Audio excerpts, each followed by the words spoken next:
अवधूत चिंतन श्री गुरुदेव दत्त. नमस्कार मित्रांनो, श्री स्वामी समर्थ. मित्रांनो, घरामध्ये हे 2 सोपे नियम पाळा. पैसे कधीच कमी पडणार नाही. जे तुमचे पैसे जास्त खर्च होत आहेत ते पैसे टिकून राहतील. मित्रांनो, आपण पैसे भरपूर कमवतो, पण पैसे टिकत नाहीत. आपल्याकडून काही ना काहीतरी चुका होतात आणि त्यामुळे आपल्यासोबत या गोष्टी घडतात. पण जर तुम्ही हे सोपे नियम पाळले तर नक्कीच तुम्हाला त्याचा फरक जाणवेल आणि पैसे तुमचे अधिक जास्त वाढतील. सुखसमृद्धी तुमच्या घरामध्ये येईल. आता हे 2 सोपे नियम कोणते ते आपण जाणून घेऊया.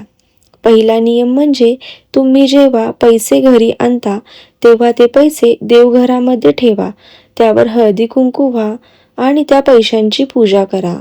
तसेच ते पैसे रात्रभर देवघरातच ठेवा आणि दुसऱ्या दिवशी ते पैसे वापरा. पैसे तुमच्याकडे आले आणि तुम्ही त्याच दिवशी त्याचा वापर केला की पैसे टिकत नाहीत. हा सोपा नियम तुम्ही करून पहा.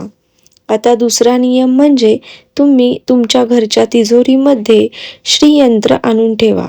या यंत्राचा दुधाने अभिषेक करा, त्याची पूजा करा आणि तिजोरीमध्ये श्रीयंत्र ठेवा. श्रीयंत्र माता लक्ष्मीचे यंत्र असे मानले जाते. ही माहिती तुम्हाला कशी वाटली मला कमेंट करून नक्की कळवा आणि अशाच आध्यात्मिक व्हिडिओंसाठी माझ्या चॅनलला सबस्क्राईब करा. श्री स्वामी समर्थ.